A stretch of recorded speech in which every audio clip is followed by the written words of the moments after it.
আসসালামু আলাইকুম everyone, welcome to my channel. আপনারা সবাই কেমন আছেন? আশা করছি ভালো আছেন। আজকে আমি তৈরি করে দেখাবো যারা কদবেল লাভার আছেন তাদের জন্য টক ঝাল মিষ্টি কদবেলের আচার। তাহলে শুরু করে যাক। আমি এখানে পাকা কদবেল নিয়ে নিয়েছি। আর হ্যাঁ, কদবেলগুলো কিন্তু অবশ্যই পাকা হতে হবে। কদবেলের আচার যদি পাকা না হয় তাহলে ভালো হবে না। এই তো কদবেলগুলোকে আমি ভেঙে নিয়েছি এবং তা হাত দিয়ে ভালো করে চটকিয়ে নেব।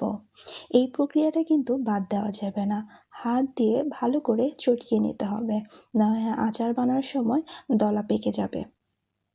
ভালো করে কদবেলের ভিতরে যে আঁশগুলো আছে সেগুলো পরিষ্কার করে নিতে হবে। হাত দিয়ে চটকিয়ে নেওয়ার পর ঠিক এরকম মসৃণ হতে হবে। এখানে আমি কড়াইতে 1 কাপ সরিষার তেল দিয়েছি এবং 1 চা চামচ রসুন থেতো করে দিয়েছি। আপনারা চাইলে কুচি করেও দিতে পারেন এবং 2টি শুকনো মরিচ ভেঙে দিয়েছি। রসুনগুলো যখন বাদামি হয়ে যাবে তখন কদবেলগুলো দিয়ে দিব। দেওয়া হয়ে গেলে ভালো করে 5 থেকে 10 মিনিট তেলের সাথে মিশিয়ে নেব। মেশানো হয়ে গেলে দিয়ে দিব পরিমাণ মতো লবণ, 1 কাপ চিনি। আপনারা চাইলে চিনির পরিমাণটা এখানে বেশি দিতে পারেন। এখানে আমি কদবেলগুলো অনেক মিষ্টি ছিল তাই 1 কাপই ব্যবহার করেছি।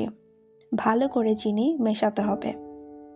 এই পর্যায়ে কিন্তু আপনারা অবশ্যই এখানে হোয়াইট ভিনেগারটা ব্যবহার করবেন। আমি এখানে দীর্ঘদিন সংরক্ষণ করব না তাই হোয়াইট ভিনেগারটা দেইনি। আপনারা কিন্তু অবশ্যই দিয়ে দিবেন। ভালো করে নেড়েচেড়ে মেশাতে হবে। এখন দিয়ে দিচ্ছি ঝালের জন্য আরও 3টি শুকনো মরিচ এবং লাস্ট পর্যায়ে আমি অ্যাড করব 5 ফোড়ন। 5 ফোড়ন আচার ব্যবহার করতে হয় সেটা তো আমরা সবাই জানি। ভালো করে 5 ফোড়ন মেশাতে হবে এবং এক পর্যায়ে দেখবেন যখন প্যান থেকে আচার ছেড়ে দিয়েছে তখন মনে করবেন আচার রেডি হয়ে গেছে। আর দেখুন দেখতেই কতটা লোভনীয় হয়েছে আর খেতেও তো খুব মজা হয়েছে। এখন আচার ঠান্ডা হওয়ার পর একটি এয়ারটাইট বয়মে নর্মাল টেম্পারেচারে 6 থেকে 7 মাস সংরক্ষণ করতে পারবেন।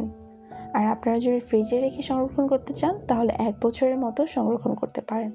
তাহলে দেরি না করে অবশ্যই বানিয়ে ফেলবেন এই মজাদার কদবেলের আচার। এতক্ষণ যারা আমার ভিডিও দেখেছেন তাদের সবাইকে ধন্যবাদ। আর হ্যাঁ, অবশ্যই আমার চ্যানেলটি সাবস্ক্রাইব করতে কিন্তু ভুলবেন না। আজকে এই পর্যন্তই। সবাই ভালো থাকবেন আর আমার জন্য দোয়া করবেন। আল্লাহ হাফেজ।